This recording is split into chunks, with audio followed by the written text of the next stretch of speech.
Vamos iniciar agora a explicação de um exercício de revisão. Leia com atenção o fragmento do texto Rumo à Escola do Século XXI, extraído do jornal O Globo. Então, a partir dessa leitura desse fragmento de texto, nós vamos responder algumas questões. Então, o texto diz: Rumo à Escola do Século XXI. Por favor, pense diferente, sugeriu o educador e escritor americano Mark Prensky, a plateia lotada de educadores, e continuou.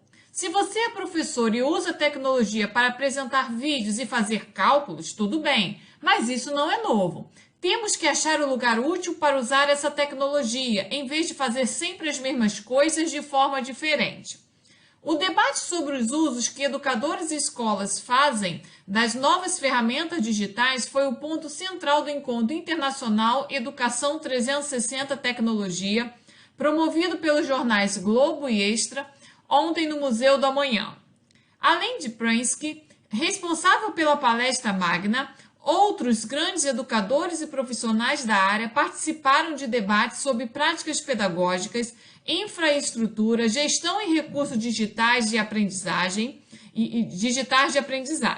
Em suas apresentações, esses profissionais trataram de projetos que vêm fazendo diferença em redes públicas e particulares de ensino, como uma plataforma de conteúdo para que os alunos possam resolver exercícios e ter seus desempenhos transmitidos à equipe pedagógica, ou formulários digitais que mapeiam quais equipamentos são usados pelos professores, como são usados e o que esses docentes desejam aprender.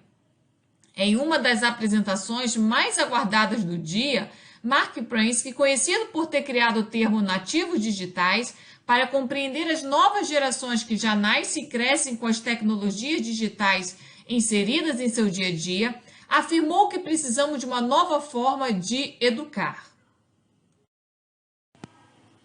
Não podemos apenas pensar em mudar a educação que temos hoje por uma outra com mais tecnologia ou mais empreendedorismo. Precisamos pensar no que as crianças querem ser e não simplesmente no que nós queremos que elas sejam, pontuou Prensky. A mudança de olhar, segundo ele, deve se dar em 5 aspectos: objetivos, meios, currículos, formas de ensinar e tecnologia. Todas essas áreas precisam ser repensadas na escola. A meta central de uma instituição de ensino, ele diz, deve ser melhorar o mundo e não apenas prover conteúdo. Identifique os referentes textuais das expressões sublinhadas. A seguir, identifique o tipo de coesão textual. Esta então é a questão 1.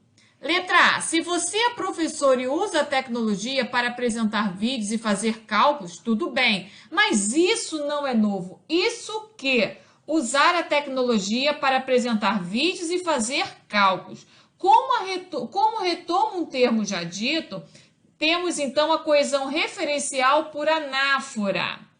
Letra B. Além de Prensky, outros grandes educadores e profissionais da área participaram de debates sobre práticas pedagógicas, infraestrutura, gestão e recursos digitais de aprendizagem. Em suas apresentações, esses profissionais retomam grandes educadores e profissionais da área. Aqui, nesse caso, é uma coesão lexical, por meio de um hiperônimo. Então, esses profissionais é um hiperônimo de grandes educadores e profissionais da área. E por que uma coesão lexical? Porque a substituição é feita por meio do léxico, por meio de adjetivos e substantivos. Letra C. A mudança de olhar, segundo ele, deve se dar em 5 aspectos: objetivos, meios, currículos, formas de ensinar e tecnologia. Na letra C, 5 aspectos projeta ainda para o que ainda vai ser dito: objetivos, meios, currículos, formas de ensinar e tecnologia. Nesse caso, nós temos uma coesão referencial por catáfora, porque ainda vai ser explicitado, ainda vão ser explicitados os 5 aspectos. Então, aí nesse caso, nós temos a catáfora. Questão 2. Observe a frase seguinte e faça o que se pede. Os professores usam a tecnologia para apresentar vídeos e fazer cálculos, mas isso não é novo. Identifique a terceira asserção implícita, consequência natural da asserção de base. A asserção de base os professores usam a tecnologia para apresentar vídeos e fazer cálculo, mas isso não é novo. Então, isso não é novo. Então, se isso seria de se esperar que se os professores usam a tecnologia para apresentar e fazer vídeos e fazer cálculos, seria de se esperar que isso fosse novo. Então, a asserção implícita seria de se esperar que isso fosse novo. Substitua, então, agora o mais por embora. Nós já vimos em aulas anteriores que o embora não pode ocupar o mesmo ponto do mais no enunciado. Fica errado se eu disser: os professores usam a tecnologia para apresentar vídeos e fazer cálculos, embora isso não seja novo. Isso está errado. Eu não posso botar embora isso não seja novo. Porque o embora não pode ocupar o mesmo ponto do mais na substituição. Então, se eu quero substituir o mais por embora, eu vou colocar o embora, empregar o embora na oração que não tem o mais. Então, vai ficar: embora os professores usem, então o verbo vai para o subjuntivo. Então, embora os professores usem a tecnologia para apresentar vídeos e fazer cálculos, isso não é novo. Então, embora vai ser empregado na oração em que não está o mais. E o verbo vai para o subjuntivo. Letra C. Reconheça o argumento mais forte. O argumento mais forte é aquele que na primeira oração foi introduzido pela conjunção mais. Então, o argumento mais forte é: isso não é novo. Então, o mais é que introduz sempre o argumento mais forte. Então, se eu substituo pelo embora os professores usem a tecnologia para apresentar vídeos e fazer cálculos, isso não é novo? Isso não é novo vai ser o argumento mais forte, porque era o argumento introduzido pelo conector, pela conjunção mais. Questão 3. Identifique o tipo de disjunção veiculada no enunciado seguinte. Comente. Não podemos apenas pensar em mudar a educação que temos hoje por uma outra com mais tecnologia ou mais empreendedorismo.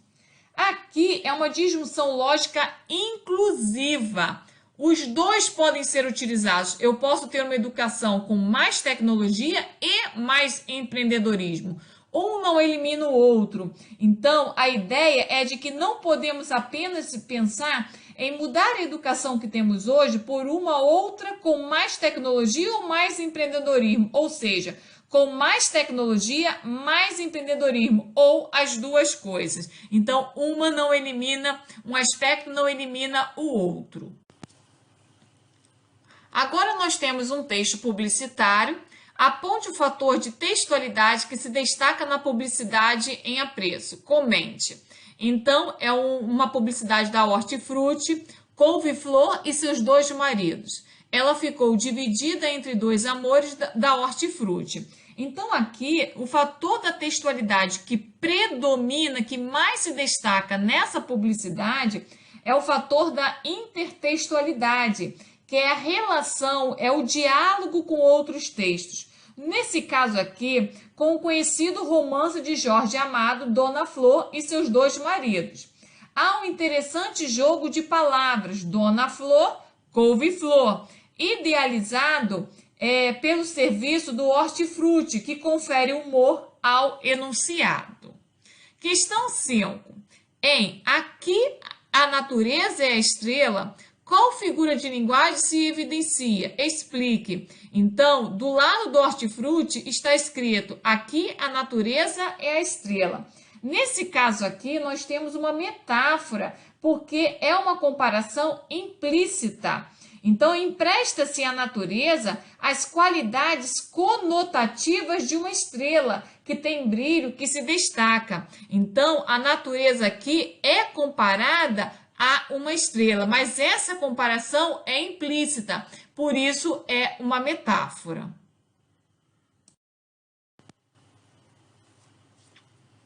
Agora nós temos um outro texto extraído do jornal O Globo, tá? Na coluna do Anselmo Góes. O título do texto é Porque hoje é sábado. Nem tudo é espinhoso em agosto. O mês costuma ser complicado para a política brasileira. Foi em agosto que, em 1954, Getúlio Vargas se matou. Em 1976, Juscelino Kubitschek morreu. E em 2005 e 2014, faleceram avô e neto, os ex-governadores de Pernambuco, Miguel Arraes e Eduardo Campos, ambos no dia 13. Foi também nesse mês que, em 2016, o Senado concluiu o impeachment da Dilma Rousseff.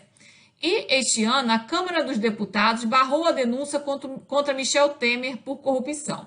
Mas o coleguinha Gerson Camarote lembra que, curiosamente, é justamente em agosto que, bem em frente ao Palácio do Planalto, em Brasília, floresce este frondoso ipê amarelo da foto. Com o clima pesado de agosto em Brasília, o ipê passa a ser a única boa notícia para os parlamentares que atravessam a rua em direção ao Planalto. Maravilha! Com base nesse texto, nós vamos explicar e identificar a relação semântico-discursiva expressa pelo conector porque, em porque hoje é sábado. Aqui tem-se uma relação de justificativa de um ato de fala anterior, expresso pelo texto visual, portanto, veiculada por um encadeador discursivo. Então, porque hoje é sábado, está fazendo uma justificativa de um ato de fala anterior. Agora nós temos um outro texto. Agora é uma crônica, Problemas Matemáticos, de Marta Medeiros, publicada na revista Ela, de O Globo. Então, nós vamos fazer a leitura da crônica. Problemas matemáticos. A matemática e eu nunca fomos íntimas. Isso explica eu ter tirado no colégio tantos NS não satisfatório e NA não atingido, notas que equivaliam a indesejado zero. E eu até que simpatizava com os problemas apresentados, mas me perdia na abstração. Maria tem 42 abacates, 75 bananas e 17 melancias. Quantas frutas tem Maria? Não era complicado somar, complicado era entender por que raios Maria precisava de 42 abacates e de 75 bananas. Quantas crianças ela tinha para alimentar? Morava em algum sítio? Conseguiria consumir tanto abacate, banana e melancia antes de as frutas apodrecerem? Eu achava que o problema a ser solucionado era o exagero de Maria. Uma escola tem 1.750 alunos e faltam 357 no primeiro dia de aula. Quantos alunos compareceram? Eu não podia acreditar que apenas o resultado da subtração interessa aos professores. A questão principal não era quantos, e sim por que tantos se ausentaram. Epidemia de mononucleose, ônibus em greve, despertadores em greve. O primeiro dia de aula era excitante, bastava de férias a saudade dos colegas e a vontade de estrear caderno novo eram motivos suficientes para estar lá na segunda-feira. Onde haviam se metido os 357? Ou vai dizer que eram problemas inventados? Imagine que hoje eles sejam mais realistas. Um presidente precisa comprar 172 deputados a 5 milhões cada um. Quanto ele terá que desviar do orçamento para cumprir a sua meta? Se um jogador de futebol ganha 100 milhões por ano e gasta 8 milhões por mês, ao fim de 12 meses, quantos milhões ainda sobrarão do seu salário? Um servidor público tinha R$7.000 a receber de seu 13º do ano passado. Já recebeu 6 parcelas e ainda lhe devem R$320. Qual o valor da sua paciência? Um hospital tem 45 leitos e há 92 pessoas aguardando atendimento. Os corredores abrigarão quantos excedentes? Um deputado federal ganha R$37.763, mais auxílio moradia, verba de gabinete, ajuda de custo, passagens, carro com motoristas e outros benefícios. Ele deveria defender os interesses de meia dúzia ou de milhões de brasileiros. Um traficante disparou 37 tiros em 2 horas. Um policial disparou 24 tiros no final de semana. 2 crianças foram alvos de bala perdida no meio da tarde. Quantos tiros foram dados e quantos faltam para atingirmos a estatística de uma guerra civil? Um fazendeiro tinha 85 bois numa sexta-feira à noite, em que fazia 13 graus. No sábado de manhã fazia 7 graus e ele contou 64. De quanto foi a variação de temperatura que surpreendeu os assaltantes de madrugada? E um último probleminha. Como serão as aulas de matemática do nosso futuro? Nem calculo. A partir dessa maravilhosa crônica da Marta Medeiros, segue algumas questões. Questão 7. Identifica a modalidade enunciativa alocutiva, elocutiva e delocutiva dos enunciados a seguir. A matemática e eu nunca fomos íntimas. Aqui há a modalidade elocutiva, que dá conta da maneira como o locutor se posiciona em relação a si mesma. Nós percebemos a modalidade elocutiva pela marca linguística de primeira pessoa. Eu, fomos. Letra B.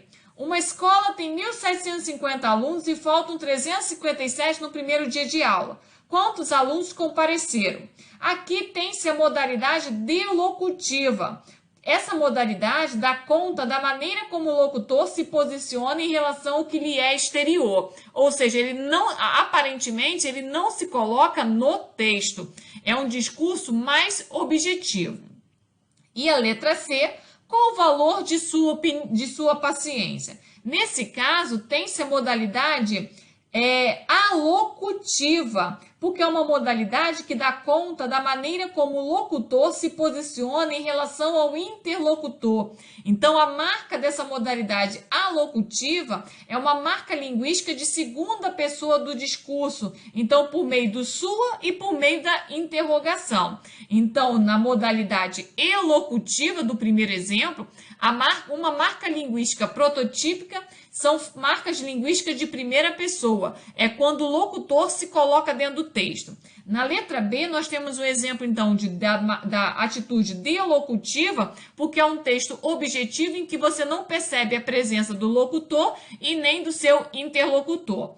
Na letra C, qual o valor de sua opinião? A modalidade é alocutiva, porque tem-se por objetivo interferir no interlocutor. Aqui, a marca linguística é da segunda pessoa do discurso. Sua paciência. Além disso, é uma interrogação em que se pressupõe um questionamento ao interlocutor.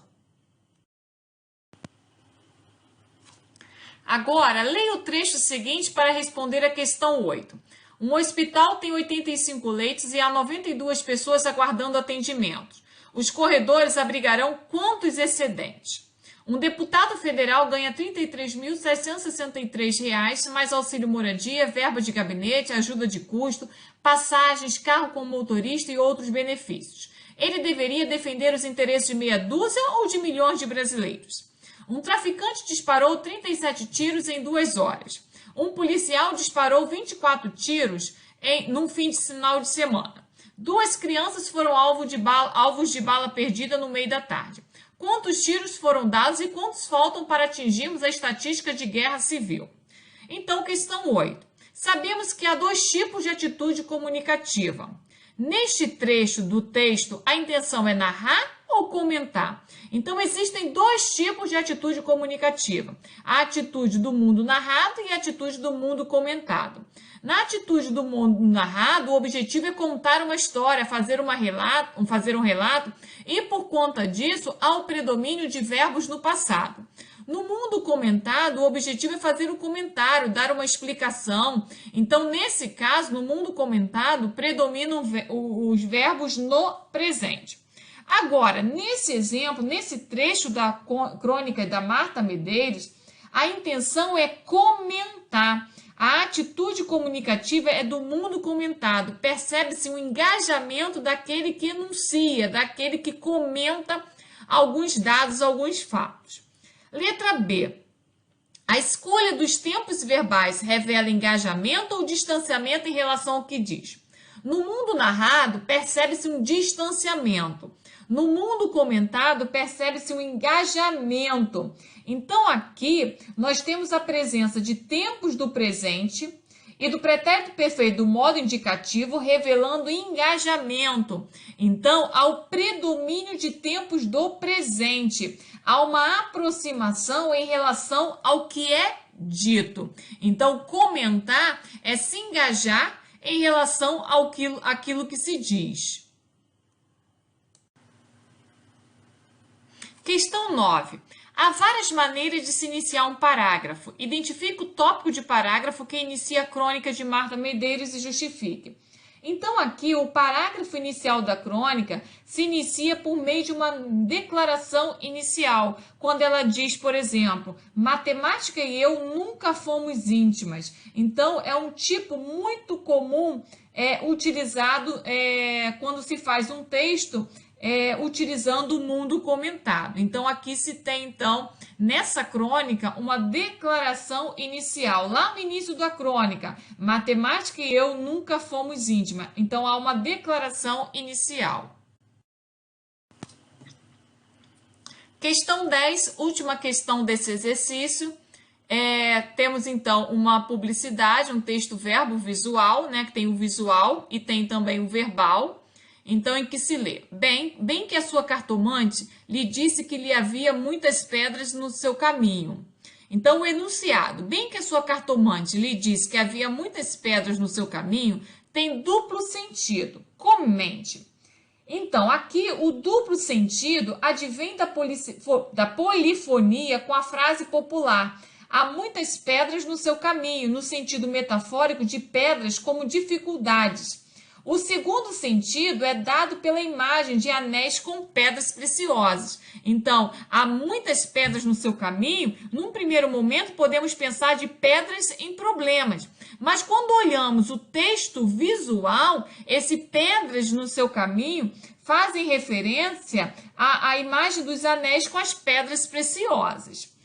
Que tipo de ambiguidade, então, se evidencia com essa palavra pedras? Aqui é uma ambiguidade polissêmica, porque pedra é o gerador, a palavra geradora de ambiguidade, ela pode significar descontextualizada como pedra, dificuldade, né? Ou aqui nesse caso, fazendo referência ao texto não verbal, à imagem, pedra então é a pedra preciosa do anel.